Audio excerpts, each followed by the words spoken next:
4 armed predators surrounded a blind veteran, his military dog, and a terrified teenage girl on an abandoned subway platform beneath downtown Seattle.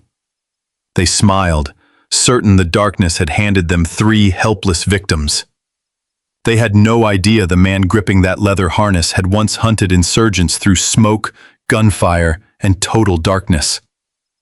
Caleb Mercer could no longer see the danger coming, but he could hear every breath, every footstep, and every lie. Years before that night beneath Seattle, darkness had found Caleb Mercer in a ruined village near the Syrian border. At 36, Caleb still carried the presence of the Army Ranger he had once been. He stood 6 feet 2 inches tall, broad-shouldered and lean, his body maintained by strict routines. A pale scar crossed his right temple and disappeared into his short dark hair. His beard was neatly trimmed, and black wraparound glasses concealed eyes that no longer responded to light. Before the explosion, Caleb had been known for dry humor and for remembering every soldier's name. Afterward, he became quiet, controlled, and fiercely independent. Losing Sergeant Mason Hale changed the man he believed himself to be. Mason, Caleb's closest friend, was a compact 31-year-old communications specialist with red hair, a freckled face, and a talent for making people laugh under pressure. He had a wife, a young son, and a scratched silver field watch worn on every mission. During Caleb's final operation, their team was evacuating civilians from a damaged clinic when Caleb heard a faint metallic click beneath a parked truck. He shoved Mason and 2 younger Rangers toward cover. The explosion lifted Caleb from the ground. Heat swallowed the street. Shrapnel destroyed both optic nerves. His final visual memory was a white flash and Mason disappearing beneath burning debris. Caleb woke, trapped under concrete, unable to see, while gunfire cracked through the smoke. Then Scout reached him. Scout was a Belgian Malinois with a sable coat, black muzzle, and sharp amber eyes. Fast, muscular, and disciplined, he had been trained to detect explosives and protect soldiers. Scout rarely barked, communicating through posture and pressure. Ignoring fire and falling debris, Scout seized Caleb's tactical vest and dragged him across the shattered road. When Caleb tried to crawl back toward Mason, the dog pressed against his chest until another ranger pulled them behind cover. Mason did not survive. His silver watch was recovered from the rubble. Its cracked hands had stopped at 2:17. Caleb carried it from that day forward. 4 years later, the watch rested in his coat pocket as he stood inside Harbor House, a converted brick warehouse near Seattle's waterfront. The center supported veterans facing injuries, addiction, unemployment, and isolation. Scout stood beside Caleb in a reinforced leather harness. At 9 years old, the dog remained alert and powerful, but age was showing. His hind legs stiffened after long walks, and cold mornings made him slow to rise. Caleb noticed every hesitation and feared the day Scout could no longer guide him. "Your training session filled up again," said Evelyn Brooks, Harbor House's director. Evelyn was a 52-year-old former Navy nurse with silver-streaked black hair, a square face, and a steady voice. Short and solidly built, she was compassionate but never allowed veterans to hide behind excuses. "It wasn't my session," Caleb replied. "It could be. They listened to you." Evelyn had repeatedly offered him a position teaching mobility, situational awareness, and defensive skills to visually impaired veterans. Caleb always refused. He believed instruction should come from someone moving forward, not a man trapped in the moment his world went dark. Across the hall, a fundraising board showed Harbor House had collected less than half the money required to remain open through winter. Caleb had overheard staff discussing unpaid repairs and canceled programs. The front door opened, carrying in rain and cold air. Sarah Mercer entered with 2 coffees. Caleb's 32-year-old sister was slim and energetic, with shoulder-length chestnut hair, green eyes, and the same strong jaw as her brother. An emergency room physician, she was direct, practical, and stubbornly patient with her isolated brother. "I remembered the cinnamon," she said, handing him a cup. "You're bribing me." I'm encouraging contact with civilization. Sarah knelt to greet Scout, then noticed how carefully the dog lowered himself. You should have his hips checked again. He saw the veterinarian last month. And you should accept Evelyn's offer. Caleb turned toward the rain striking the windows. Do you two plan these conversations? We plan ways to keep you from disappearing. The words silenced him. Caleb touched Mason's broken watch through his coat. He had survived surgery, rehabilitation, and relearning how to cross a room. Yet survival had never felt like victory. In his mind, the useful version of Caleb Mercer had died beside Mason in Syria. Scout leaned against his leg. For a moment, Caleb rested his hand on the dog's graying head. Then he withdrew it. I'm going home, he said. Evelyn did not argue. Sarah did not follow. Caleb walked toward the door as Scout guided him through the crowded hall. Behind them, veterans laughed, trained, and rebuilt fragments of their lives beneath a roof that might soon be taken away. Caleb heard every sound.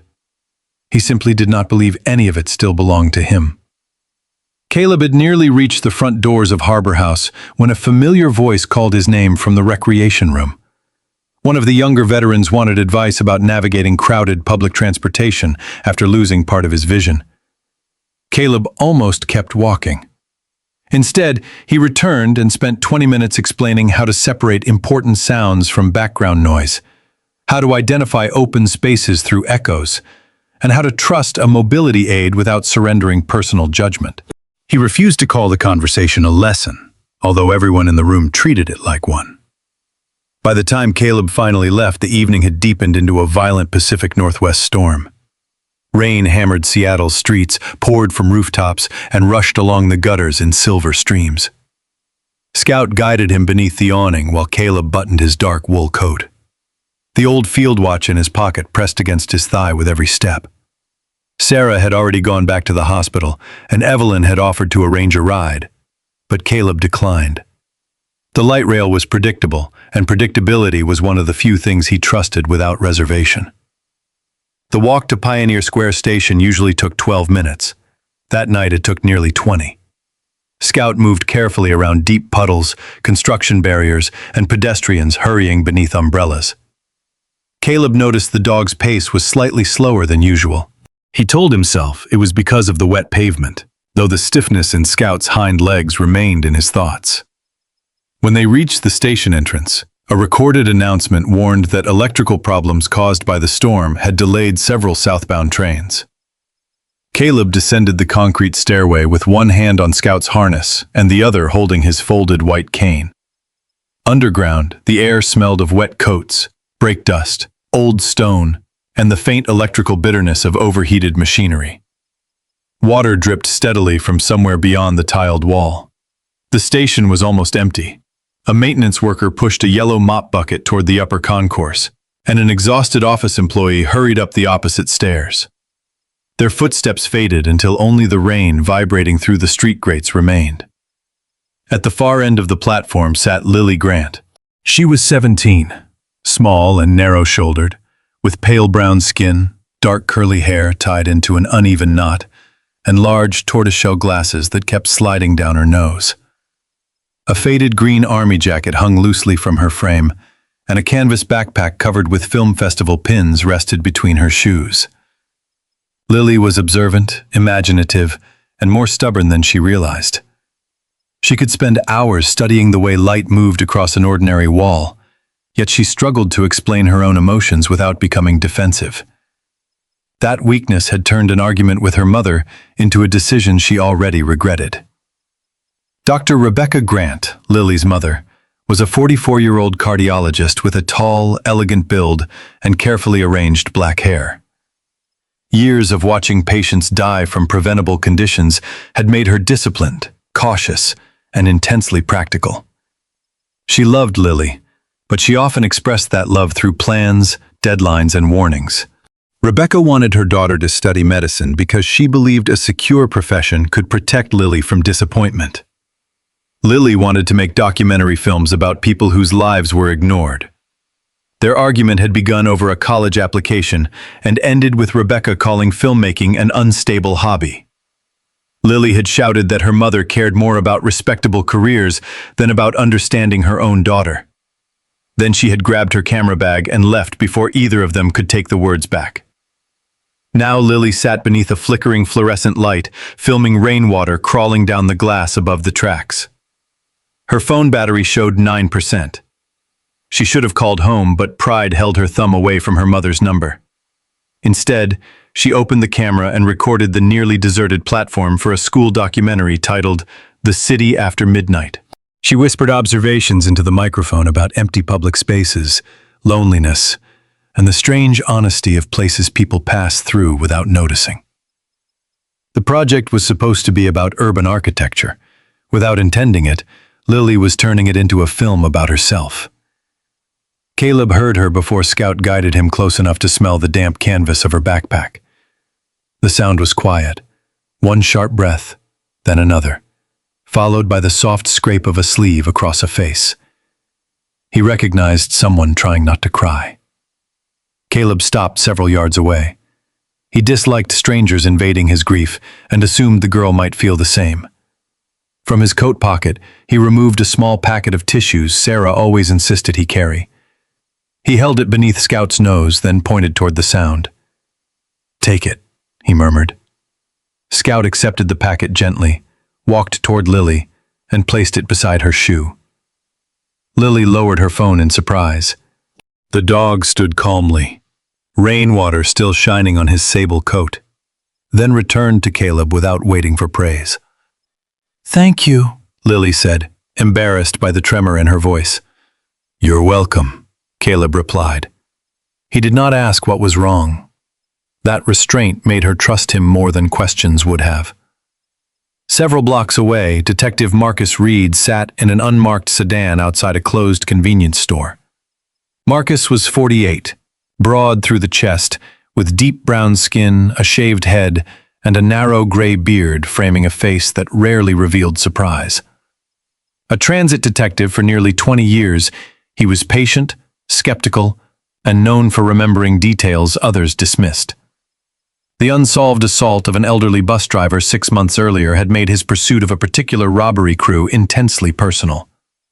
His radio crackled with a report that 4 men matching partial descriptions of that crew had been seen moving through downtown stations. Marcus straightened behind the wheel and requested camera access from the transit control center. The storm had already disabled several feeds, but most of Pioneer Square remained visible. On the platform, Lily resumed recording. Caleb stood near a support column while Scout listened beside him. The arrival board changed again, adding another 12-minute delay to the final southbound train. Lily filmed the glowing numbers, then slowly turned her phone toward the far end of the station. The camera above the last stairwell blinked once. Its small red indicator light vanished. At the transit control center, the corresponding screen dissolved into static. Marcus heard the operator announce the failure over his radio. He looked toward the station entrance through the rain and started the engine. Caleb could not see the dead camera or Lily's phone pointed toward it. He only felt Scout lift his head toward the distant stairwell. The platform remained quiet, but the silence had changed. Somewhere beyond the stairs, a metal gate struck its frame and settled. Caleb rested one hand on Scout's harness and waited for the delayed train. The metal gate at the far stairwell struck its frame again, this time followed by 4 sets of footsteps descending toward the platform.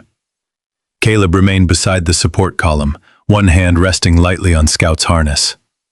The dog did not growl. Instead, he moved closer until his shoulder pressed firmly against Caleb's left leg, applying the deliberate pressure he had been trained to use when an unidentified threat entered their immediate area. Caleb lowered his chin slightly. Scout was not reacting to a harmless commuter. Lily noticed the change too. She stopped filming the broken camera and turned her phone toward the stairwell. Cole Vance appeared first. At 32, Cole was tall and narrow-waisted, with a hard, angular face, pale gray eyes, and blonde hair shaved close on both sides.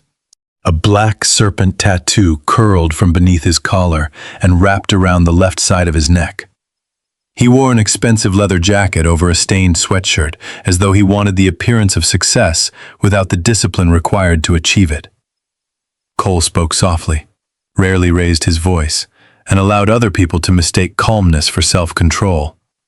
In reality, he enjoyed fear most when it arrived slowly. Years earlier, after serving a short prison sentence for aggravated assault, he had learned that careful criminals lasted longer than reckless ones. He began selecting victims who were unlikely to resist or identify him. Elderly commuters, people with disabilities, intoxicated passengers, and anyone traveling alone after midnight. Behind him came Darius Kane, a heavy-set 29-year-old with a shaved head, thick forearms, and a flattened nose from years of amateur boxing. Darius wore steel-toed work boots and an oversized canvas coat.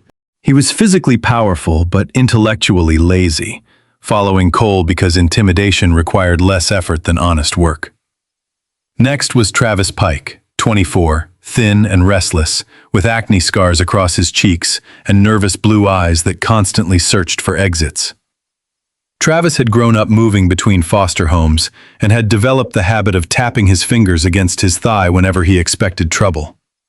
He told himself he committed robberies because he had never been given opportunities, although he had rejected every legitimate one offered to him. The fourth man, Jonah Briggs, was only 21. He was short, wiry, and sharp-featured, with dyed black hair hanging over one eye. Jonah tried to imitate Cole's cold confidence, but his quick breathing and constant glances betrayed him. He had joined the crew 3 months earlier, desperate to prove he was not the frightened teenager who had once been bullied through high school. The four men slowed when they saw the nearly empty platform. Cole's eyes moved first to Lily, then to Caleb and Scout. Lily was young, but she had a phone in her hand and a clear view of the stairs. Caleb, by contrast, wore dark glasses, held a white cane, and stood beside a dog in a leatherworking harness.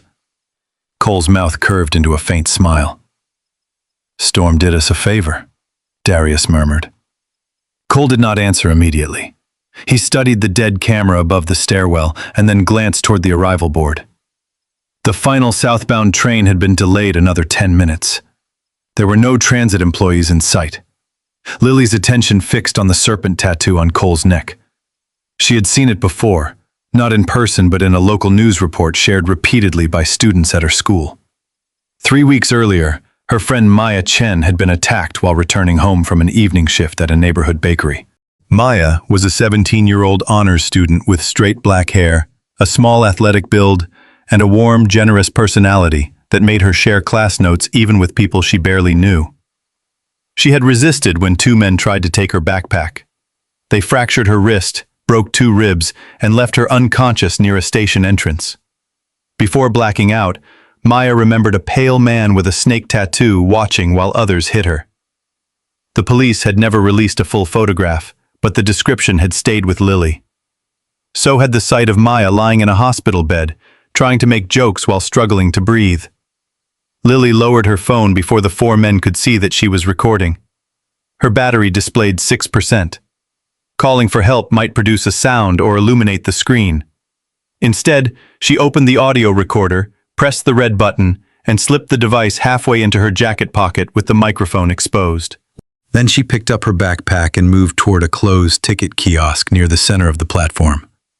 Its metal shutters were down, but a narrow space between the kiosk and the tiled wall offered partial concealment. Cole watched her go. "The girl's nervous," Travis whispered. "Let her be nervous," Cole replied. "People make mistakes when they're scared." Jonah stared at Scout. "That dog's worth something." Cole's gaze sharpened. He knew a broker in Tacoma who supplied stolen animals to illegal fighting operations and private buyers seeking aggressive guard dogs. A trained Belgian Malinois with military posture, strong teeth, and disciplined movement could command several $1,000s.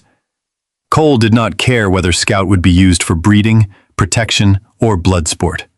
He saw only money walking on 4 legs. "The dog comes with us," he said quietly. Darius glanced at Caleb. "What about him?" "He won't be a problem."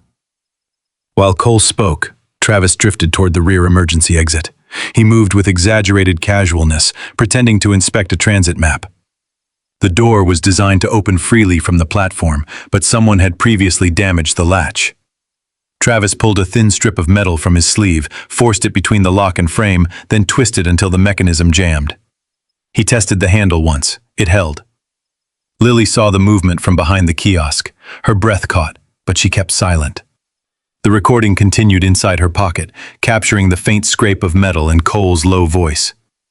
Caleb could not see the tattoo, the hidden phone, or the sabotaged door. He did not need to. Scout pressed harder against his leg, then shifted half a step in front of him. Caleb heard 4 men spreading across the platform rather than walking toward the tracks. One pair of boots moved toward the exit, another stopped near the stairs. The remaining 2 advanced slowly. The station's silence was no longer empty. It was organized. Caleb unfolded his white cane with a controlled snap and allowed its tip to touch the floor. To anyone watching, he appeared to be preparing for the delayed train. In truth, he was measuring distance through echoes. Behind the kiosk, Lily held her breath. Near the stairwell, Cole adjusted his jacket and gave his men a small nod. Scout remained pressed against Caleb's leg, every muscle beneath his sable coat drawn tight and ready. Cole's small nod was enough. The 4 men moved at once, not with military precision, but with the confidence of predators who had repeated the same hunt many times. Darius remained near the stairway, his steel-toed boots planted wide across the only obvious route back to the concourse. Travis circled toward Caleb's left, tapping 2 fingers against his thigh in a nervous rhythm. Jonah moved to the right, trying to make his steps quieter than they were, while Cole approached from the front. Scout tracked them without turning his head wildly. His body stayed pressed against Caleb's leg, muscles rigid beneath the harness. Caleb allowed his shoulders to draw inward. He loosened his grip on the white cane and tilted his head as though confused by the movement around him. It was a performance built from details strangers expected to see.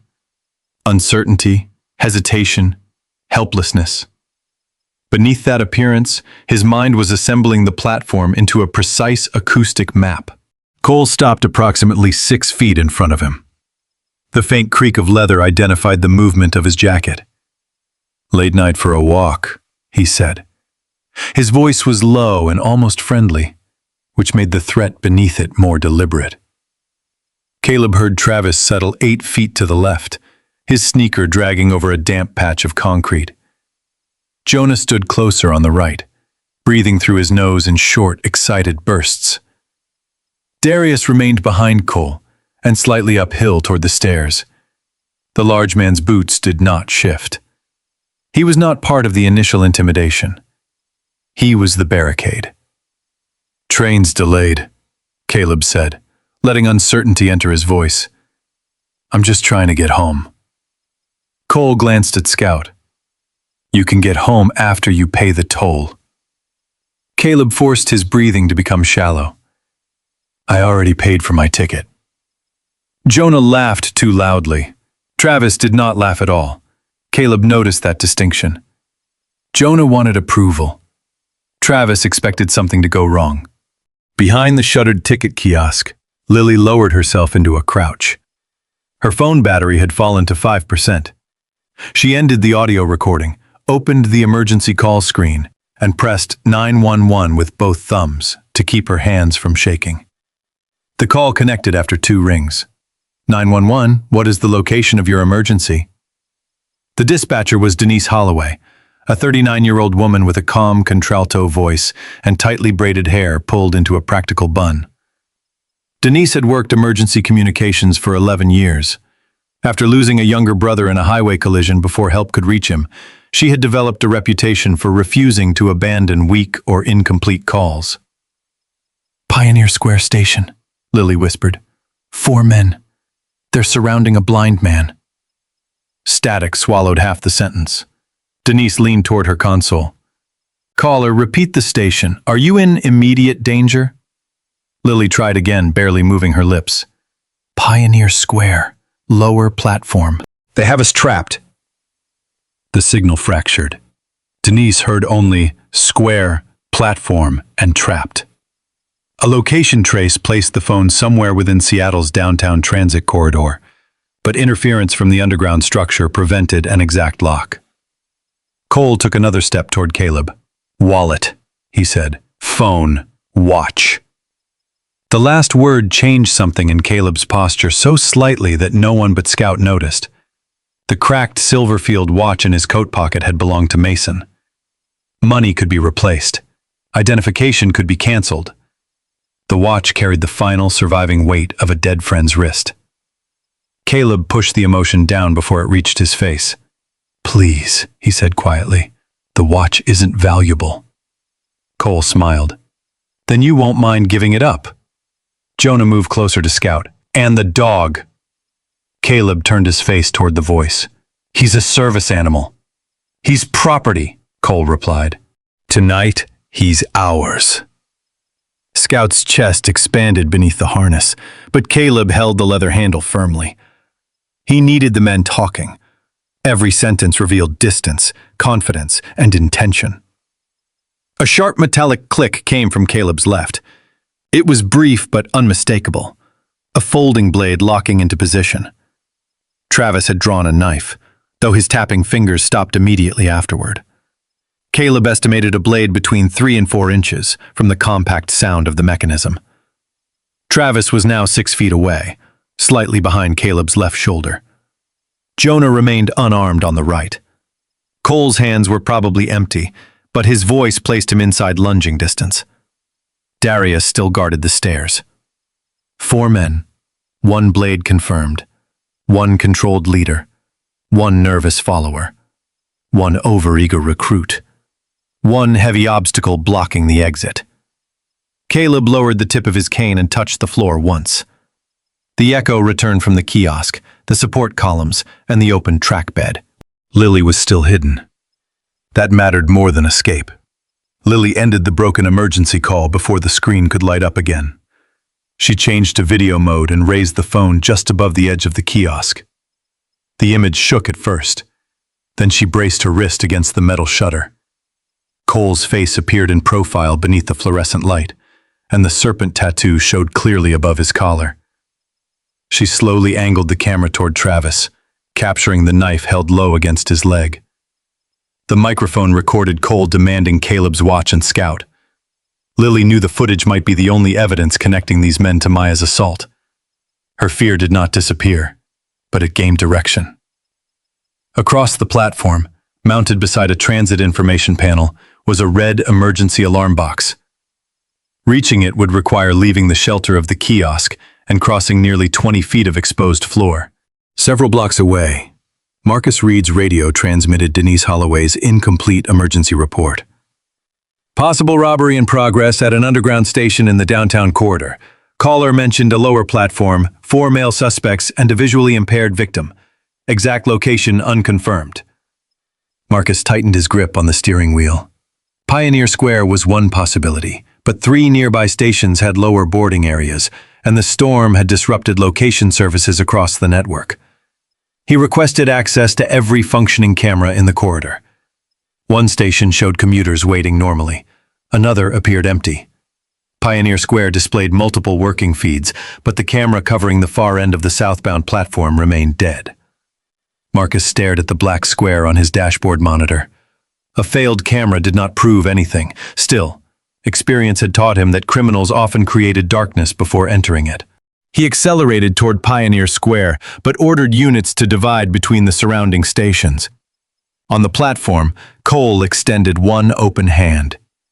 "You have 5 seconds," he said. Caleb made his fingers tremble against the cane. "I don't want trouble." "Then cooperate." Caleb heard Jonah shift toward Scout, Travis adjust his grip on the knife, and Darius roll his shoulders near the stairs. Behind the kiosk, Lily looked from the recording on her screen to the distant alarm box. Her battery flashed 4%. The emergency call had failed to identify the exact platform. The camera above Cole remained dead. No one was coming unless she gave them something louder than a whisper. Caleb counted the spaces between 4 breaths, 4 bodies, and 4 sets of feet. He kept his head lowered and his voice unsteady, allowing the men to believe fear had frozen him. In reality, he knew precisely where each of them stood. And Lily was preparing to leave her hiding place. Cole's open hand remained extended as the final second of his countdown disappeared into the humming silence of the station. Caleb kept his head bowed, his fingers trembling convincingly around the handle of his white cane. Behind the ticket kiosk, Lily shifted one foot toward the distant alarm box, but the movement caused the sole of her wet sneaker to squeak against the tile. Jonah's head snapped toward the sound.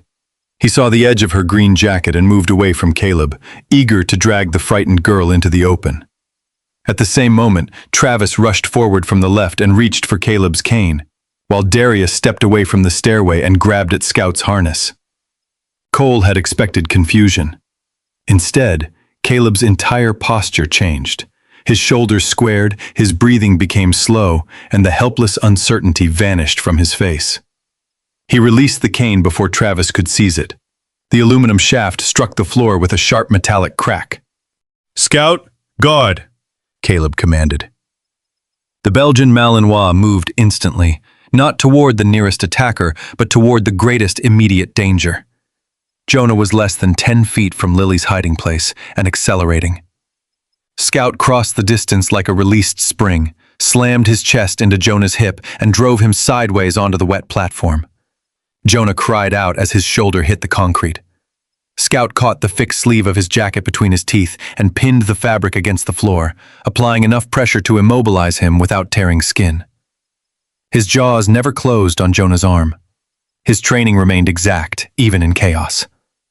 When Lily rose behind the kiosk, Scout shifted his body between her and the fallen man, recognizing from her smaller frame, frightened voice, and defensive posture that she required protection. Travis had committed too much momentum to stop. His hand passed through the empty space where the cane had been, and he stumbled directly into Caleb's reach. Caleb heard the rush of fabric, the slap of a rubber sole, and the sudden change in air pressure beside his left shoulder. He rotated away from the tracks, ensuring his back remained toward the tiled wall rather than the platform edge. Travis threw a desperate right-handed punch. Caleb slipped outside the strike, caught the attacking arm above the wrist, and drove his other hand beneath the elbow. The joint lock folded Travis forward before he understood he had been touched. Caleb stepped across the man's path and used the robber's own forward momentum to turn him toward a row of metal benches. Travis crashed across the seats with a deafening clang, his ribs striking the backrest and his legs lifting briefly from the floor. He collapsed between the bench and a support column, stunned and gasping, the folding knife skittering beneath the seats.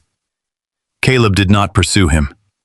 He moved half a step inward, keeping his body between all three standing men and the open track bed.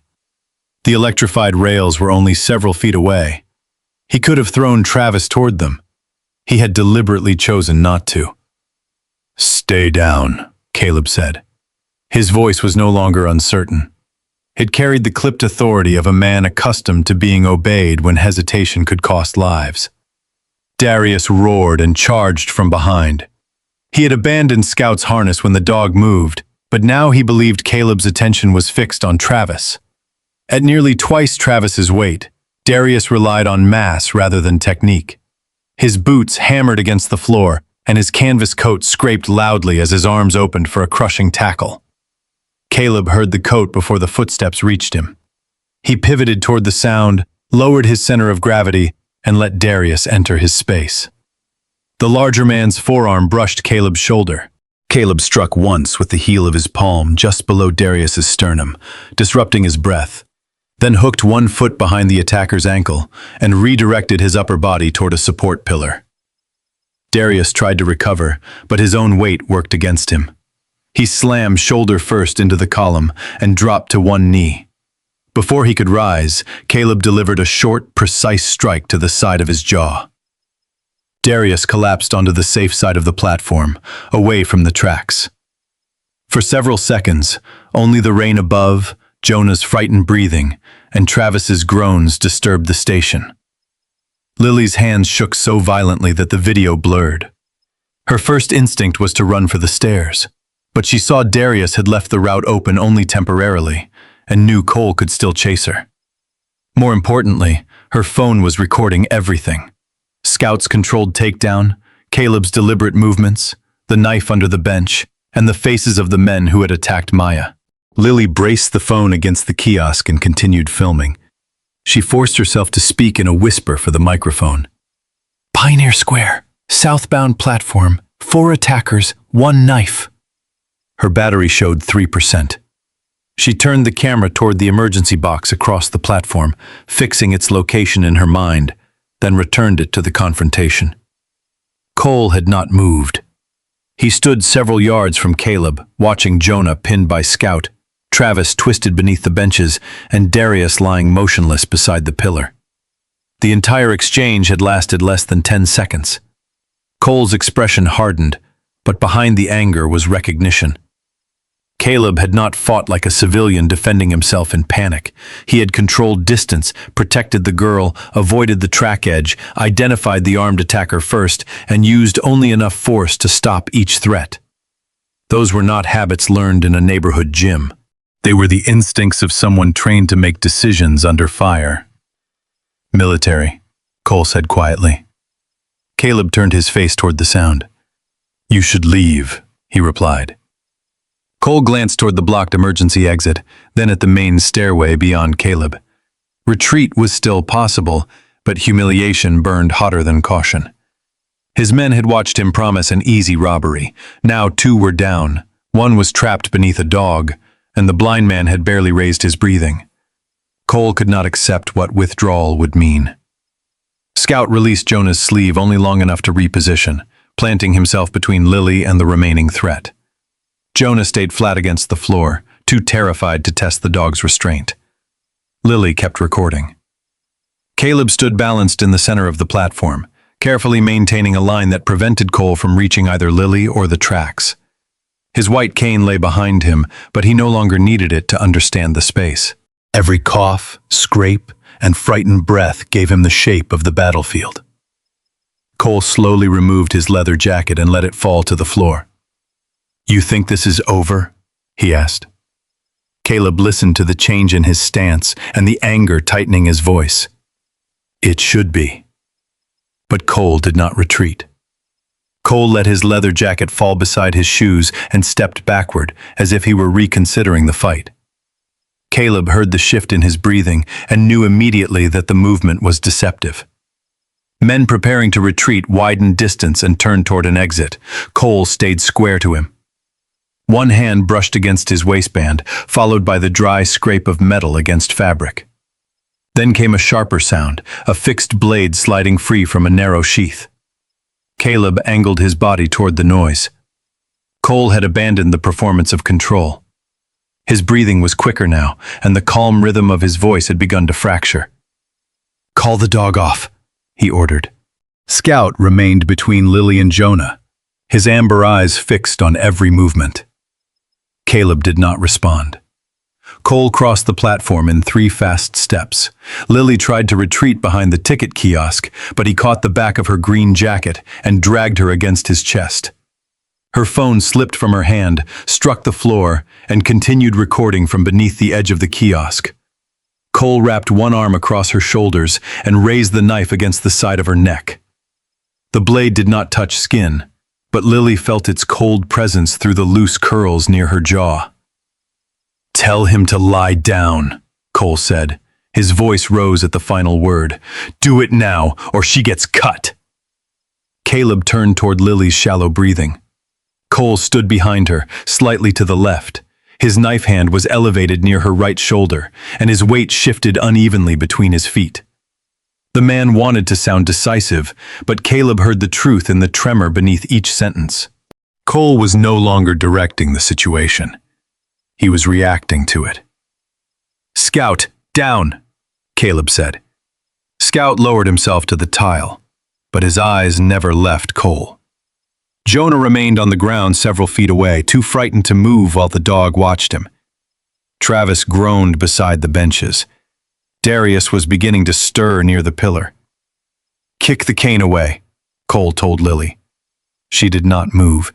His forearm tightened across her collarbone. "I said kick it!" Lily extended one foot and pushed Caleb's fallen cane farther across the platform. While doing so, she noticed the base of the ticket kiosk beside her. Beneath the metal counter was a recessed emergency pedal used by transit employees when the station had once been staffed at night. She had seen it earlier while hiding, a square steel plate marked with faded red paint. Her heel was less than a foot from it. "Let her go," Caleb said. "You still have a choice." Cole gave a breathless laugh. "You think you're in charge because you knocked down 3 idiots?" "No," Caleb replied. "I know you're scared because you're holding the knife too tightly." Cole's fingers shifted involuntarily around the handle. Caleb heard the leather wrap creak. "Your wrist is rigid. Your breathing is high in your chest. If she moves suddenly, you may cut her without intending to." "Shut up! That's why your hand is shaking." The word struck deeper than an insult. Cole jerked Lily backward, trying to restore control, but the movement brought her heel directly over the emergency pedal. Lily understood what Caleb was doing. He was keeping Cole's attention fixed on his voice. She slowly lowered her weight onto one leg. Near the benches, Travis reached beneath the metal seats for the folding knife he had dropped. His fingers scraped across the wet floor. Scout's ears turned toward the sound, but the dog remained down because Caleb had not released him. Darius pushed himself onto one elbow, dazed and breathing heavily. Jonah stayed motionless. None of them understood how close the situation was to changing. Lily pressed her heel down. For half a second, nothing happened. Then the station erupted. A mechanical alarm shrieked from speakers above the platform, harsh enough to vibrate through the tile and steel. Red emergency lights began flashing along the walls. At both ends of the station, security shutters dropped from ceiling housings with a violent metallic crash, sealing the emergency exit and partially blocking the main stairway. Cole flinched. His knife hand moved away from Lily's throat as he turned instinctively toward the sound. Caleb entered the space before the first alarm cycle ended. He crossed the distance in 2 steps, one hand finding Lily's shoulder and pulling her behind him. Cole slashed wildly toward the movement. The blade cut through Caleb's coat and opened a shallow line across the top of his left shoulder. Pain arrived as heat, but Caleb did not react. His right hand closed around Cole's knife wrist while his left forearm trapped the attacker's elbow. He rotated the wrist outward and downward, using controlled pressure rather than a full break. Cole screamed as the joint dislocated. His fingers opened, and the fixed blade struck the floor. Lily saw it land near her shoe. Without waiting for instructions, she kicked it hard. The weapon slid beneath a vending machine and disappeared beyond reach. Caleb turned Cole away from Lily and forced him to his knees. He could have driven the man face first into the floor or shattered the damaged wrist. Instead, he maintained the joint lock until Cole stopped resisting. "Stay down," Caleb said through the screaming alarm. His voice remained level. Behind him, Travis finally pulled the folding knife from beneath the bench. He rose unsteadily, blood on his lip and fury replacing caution. Scout saw the blade. Before Travis could take a full step, the dog launched from the floor and seized the sleeve of his jacket just above the wrist. Scout twisted sideways, dragging the knife hand down without biting flesh. Travis fell against the bench and released the weapon. Scout pinned the fabric to the tile, his teeth locked into the heavy material. "Scout, hold," Caleb ordered. The dog remained perfectly still until Travis stopped struggling. Then Caleb listened, confirming Lily was behind him and Cole was secured beneath his grip. "Scout, release." The Malinois opened his jaws instantly and stepped backward, placing himself beside Lily once more. She stared at Caleb's torn coat and saw blood beginning to darken the fabric near his shoulder. "You're hurt," she said. "It's a scratch," Caleb answered before she could panic. He kept his injured arm steady and his expression calm. The cut burned with every movement, but Lily needed certainty more than he needed sympathy. Around them, the security shutters had transformed the platform into a sealed enclosure. Darius reached the stairway and found his escape blocked. Jonah crawled toward the emergency door, only to discover the damaged lock was now trapped behind a steel barrier. Travis sat against the bench, staring at Scout. Cole remained on his knees, clutching his dislocated wrist. The alarm continued to scream through Pioneer Square Station, announcing their exact location to anyone listening. This time, no one could leave. The alarm had been sounding for less than 2 minutes when heavy boots thundered above the sealed stairway. A transit officer shouted through the gap beneath the security shutter, ordering everyone to remain still. Caleb kept Cole on his knees with one arm controlled behind his back, while Scout stood beside Lily, angled protectively between her and the other men. Red lights pulsed across the platform. Darius sat against the block stairwell, Travis remained near the benches, and Jonah lay face down with both hands visible. None resisted when the shutter rose, and Detective Marcus Reed ducked beneath it with 4 transit officers. Marcus entered first, broad-shouldered beneath a rain-darkened coat, his shaved head shining under the lights. At 48, he moved with the patience of a man who knew that rushing could destroy evidence. Beside him was Sergeant Elena Ruiz, 35, compact and athletic, with dark hair braided down her back and sharp brown eyes. Elena was firm with suspects, but gentle with frightened witnesses. Her younger sister had survived a station assault years earlier, and Elena had never forgotten how carelessly the first officer had treated her. "Police, no one move," Marcus ordered. Caleb released Cole only after Elena secured the dislocated arm and handcuffed him. The other officers restrained Darius, Travis, and Jonah. Travis immediately claimed Caleb had attacked without warning, but Lily pointed toward her phone beneath the kiosk. "I recorded it," she said. "Almost everything." Marcus recovered the phone with a gloved hand. Its battery showed 1%. He connected it to a portable charger and opened the final video. The image shook, but Cole's face and serpent tattoo were clear. His voice could be heard demanding Caleb's wallet, Mason's watch, and Scout. Travis appeared with the folding knife. Later, the footage showed Cole holding Lily and threatening to cut her unless Caleb ordered Scout down. An earlier audio section was even more damaging. While Lily hid behind the kiosk, Cole had spoken quietly to Darius, unaware the microphone was active. "The bus driver at Westlake folded faster than this," Cole said. "Same with that bakery girl. Old people, injured people, kids alone, they always give it up." Darius mentioned selling phones taken at 3 other stations. Cole answered by naming 2 locations and mocking the police for failing to connect the robberies. Marcus stopped the recording. His controlled expression hardened. "You just described your own crime pattern," he told Cole. Near the stairs, Elena found a black backpack behind a maintenance cabinet and a canvas bag beneath the lowest step. Inside were 6 phones, 3 wallets, prescription identification cards, watches, rings, and transit cards belonging to different people. A small notebook listed dates, station abbreviations, and amounts of money. Marcus recognized several entries from open reports. Lily moved closer as Elena arranged the recovered property on an evidence sheet. Among the jewelry was a silver bracelet with a blue glass charm. Lily stared at it. "That's Maya Chen's," she said. "Her grandmother gave it to her." A photograph on Lily's phone showed Maya wearing the bracelet before the attack. Marcus ordered Elena to mark it for comparison with Maya's police report. For nearly 11 months, Marcus had followed damaged cameras, partial descriptions, and property that never resurfaced. 2 weeks earlier, a deputy chief had ordered him to close the task force unless he found physical evidence linking the cases. "This is what they said didn't exist," Marcus told Caleb. "Property, admissions, weapons, faces, everything." Caleb turned toward Lily. "She preserved it." Marcus looked at the 4 handcuffed men. "You stopped an armed crew." "I stopped them from hurting her," Caleb replied. "Lily stopped them from disappearing."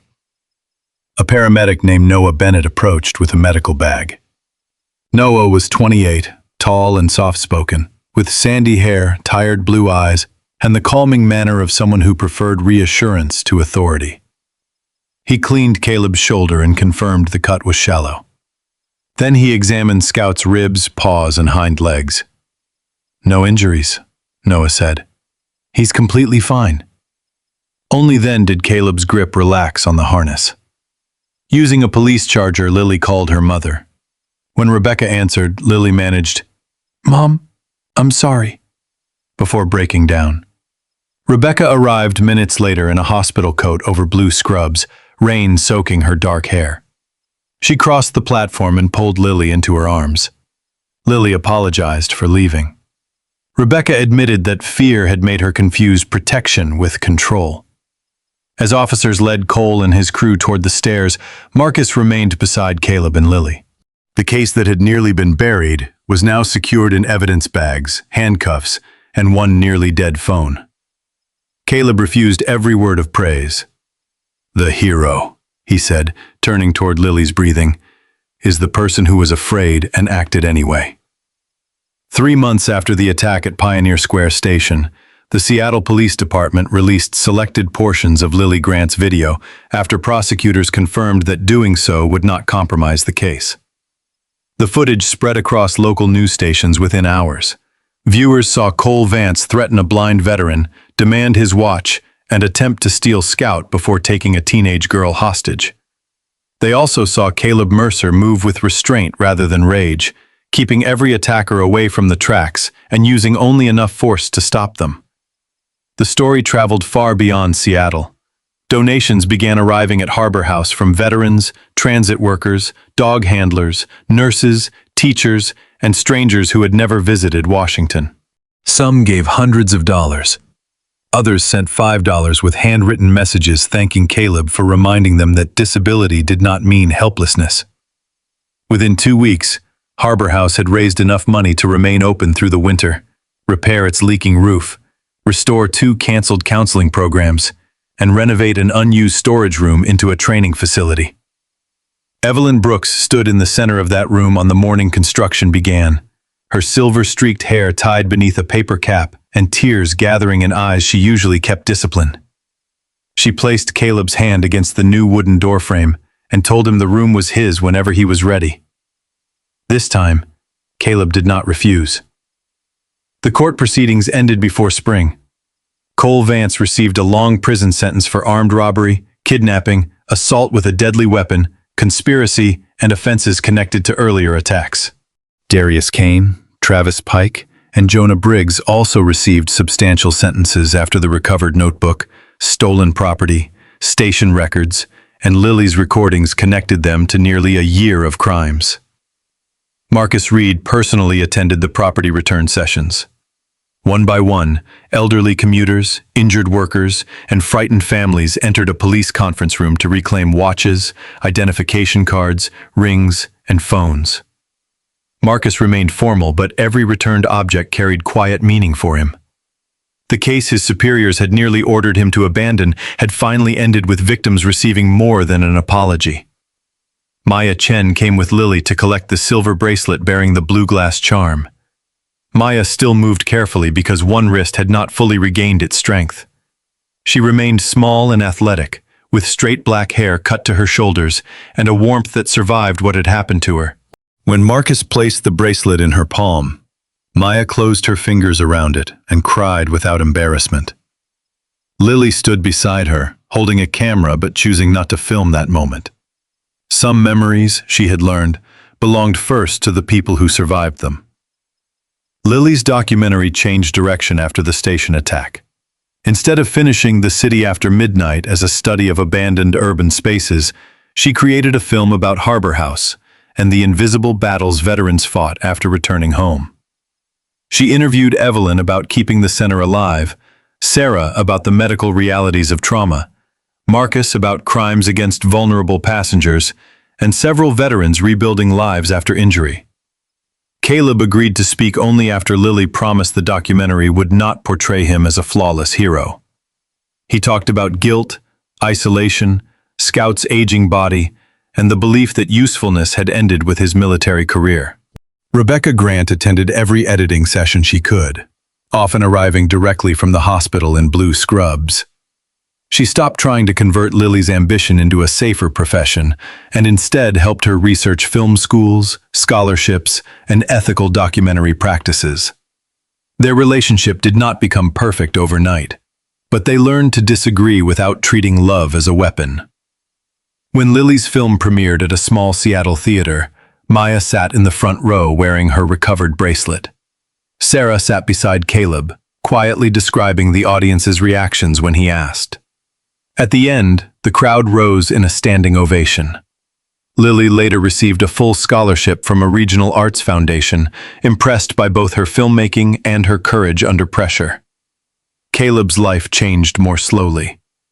Sarah helped him move into a modest apartment 4 blocks from Harbor House, close enough that he no longer needed to cross half the city to reach the center. Scout officially retired from active service after a veterinary examination confirmed advancing arthritis in his hind legs. The decision frightened Caleb more than he admitted. Scout had guided him through streets, hospitals, nightmares, and years of darkness. Yet retirement did not mean separation. Scout continued living with Caleb, sleeping beside his bed and accompanying him to Harbor House without wearing the working harness. A younger assistance dog began training to support Caleb during longer journeys, while Scout remained his companion rather than his equipment. Caleb also established the Mason Hale Assistance Dog Fund, named for the friend whose broken silver watch he had carried since Syria. The fund helped visually impaired veterans receive trained service dogs without wading through years of paperwork. On the wall of Harbor House's new training room, Caleb mounted Mason's watch inside a simple wooden frame. Beneath it was a small brass plate bearing the words, "Courage is not the absence of darkness. It is the decision to move through it." The first self-defense class opened on a rainy Saturday morning. 12 veterans and civilians with visual impairments stood on padded flooring, listening as Caleb explained balance, awareness, de-escalation, and escape. He made it clear that the goal was not to turn frightened people into fighters. It was to give them options. Lily recorded the opening lesson for a follow-up project. Rebecca watched from the doorway. Evelyn leaned against the wall with folded arms, hiding a proud smile. Sarah sat beside Scout, whose graying head rested across her shoes. Caleb stood beneath Mason's watch and listened to the room. Uncertain breathing, shifting feet, nervous laughter, and the soft sound of people preparing to try again.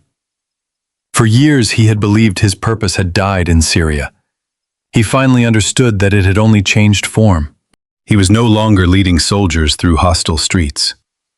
He was teaching wounded people how to trust their bodies, their instincts, and their futures.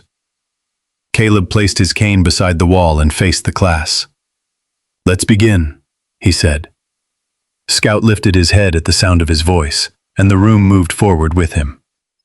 Caleb's story reminds us that God does not always remove the darkness from our path. Sometimes he gives us the strength, the courage, and the right companions to walk through it. Caleb believed his purpose had ended when he lost his sight, but God was quietly preparing him for a new mission, one that would help wounded people rediscover their own strength. Perhaps the hardest moments of our lives are not the end of the story.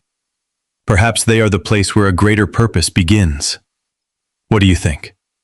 Was Caleb's courage shaped more by his military training, his bond with Scout, or his faith that his life still had meaning? And if you had been in Lily's position that night, would you have risked leaving your hiding place to activate the alarm? Share your answer in the comments. Your words may encourage someone who is currently walking through a season of darkness. If this story moved you, please like the video, share it with someone who needs hope, and subscribe to the channel. More powerful, emotional, and unforgettable stories are waiting for you.